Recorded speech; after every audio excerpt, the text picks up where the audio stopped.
Jésus disait aux pharisiens et aux scribes, « Malheur à vous, parce que vous bâtissez le tombeau des prophètes, alors que vos pères les ont tués. Ainsi vous témoignez que vous approuvez les actes de vos pères, puisque eux-mêmes ont tué le prophète, et vous bâtissez leur tombeau. C'est pourquoi la sagesse de Dieu elle-même a dit, « Je leur enverrai des prophètes et des apôtres. Parmi eux, ils en tueront et ils persécuteront. Ainsi, cette génération devra rendre compte des sangs de tous les prophètes qui ont été versés depuis la fondation du monde.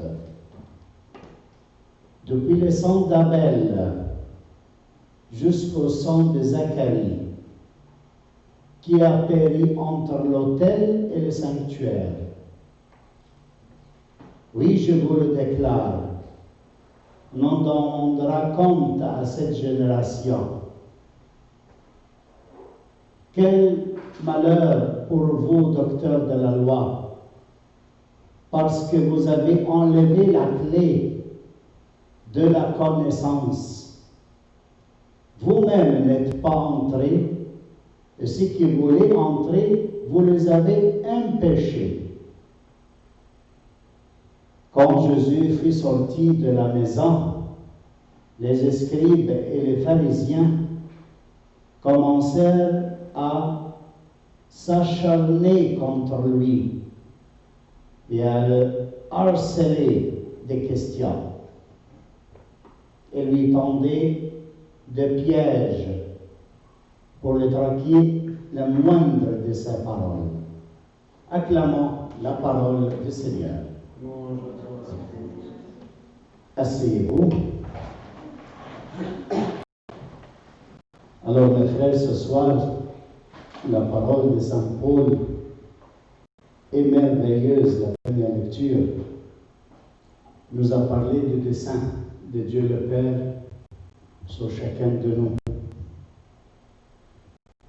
Et ce dessein, on est dedans par la foi. Ça, c'est la première lecture. Le dessein de Dieu par la foi. Et l'Évangile, c'est le monde qui font du christianisme ou de la religion comme religion. La religion est très dure. La foi, c'est autre chose. Beaucoup de fois, on a la tendance de faire du christianisme une religion. Ça doit rendre comme les pharisiens et les scribes et les docteurs de la loi. La religion, c'est pour faire une certaine défense devant Dieu. Voilà, on a fait l'inscription. Alors, on est juste devant nous-mêmes. Mais la foi, c'est autre chose. Alors, qu'est-ce que c'est le christianisme? Le christianisme n'est pas une religion. Le christianisme, c'est la foi en celui qui est mort et ressuscité pour nous, pour moi, pour toi. La foi en lui nous donne une liberté d'agir, recevoir son esprit et agir par lui. Son esprit en moi, en toi, il te pousse à agir vers les autres, vers toi-même, vers ta famille, vers la société, comme il t'inspire. Mais la religion, c'est de s'installer dans une certaine règle. C'est interdit, c'est pas interdit, c'est haram, c'est halal. Et on reste là, dans des règles.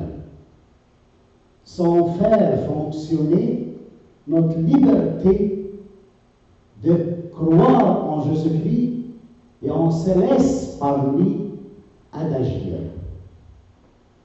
Quand la règle et le principe et les théories religieuses, elles t'habitent, elle fait fonctionner ta tête pour agir, ta propre volonté pour agir. Quand l'Esprit de Dieu t'habite, elle te rend libre d'agir. Quel est le dessein de Dieu dans lequel il a annoncé Saint Paul ce soir? Il nous a prédestinés avant la création du monde à être en lui saints et immaculés. Alors pourquoi tu existes? Pour réaliser cette vocation, être saint et immaculé. Mais à bon âge, je fais des péchés tout le temps. Oui, c'est bien. C'est pas ça le problème.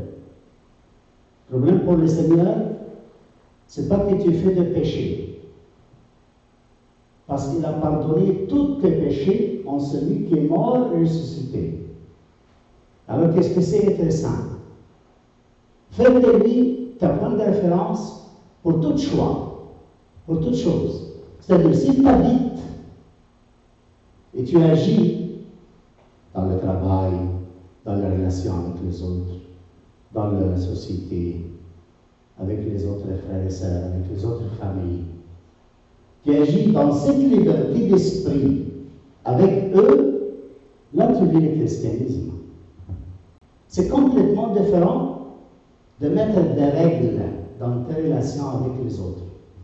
Il a fait jusqu'à cette mesure, alors moi je vais faire dans cette mesure. Il n'a pas fait, alors moi je ne fais pas. Parce que les règles tuent l'amour. Mais la liberté de Christ en toi, son esprit en toi, elle fait de toi un saint. Parce que tu reviens à lui pour chaque comportement. Elle t'inspire. Saint et immaculé, sans tache, comme la Vierge Marie.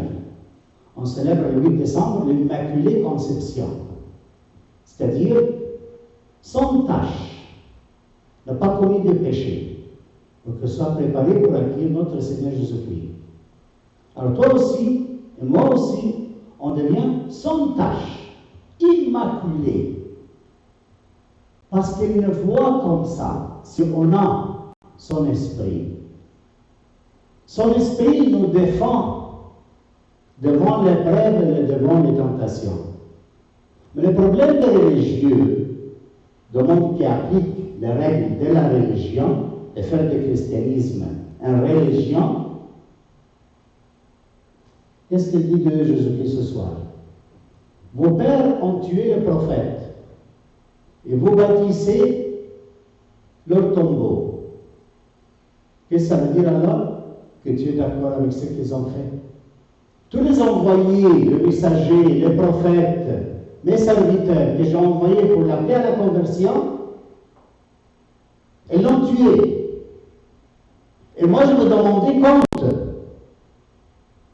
de 100 versets de mes serviteurs, depuis Abel, qui est au début de Genèse, 4e chapitre, jusqu'à Zacharie, qui était tué entre le temple et le sanctuaire. Je vais demander compte à leur sang, parce que vous faites des règles que vous l'appliquez selon votre propre volonté. Alors ça, c'est la religion. On doit se défendre devant ceux qui nous menacent. La religion, c'est comme ça. Mais la foi, complètement différente.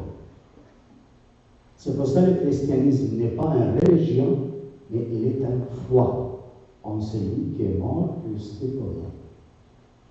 Et après, il dit autre chose à ces gangs qui utilisent la religion, qui appliquent la religion. Vous avez eu les clés de la connaissance. Quelle connaissance? La connaissance de Dieu le Père, à travers la Torah, à travers l'Écriture.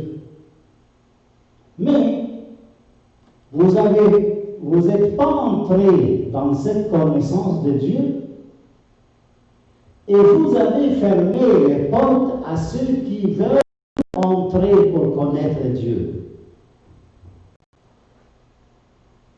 Alors vous avez eu les clés, vous n'avez rien fait.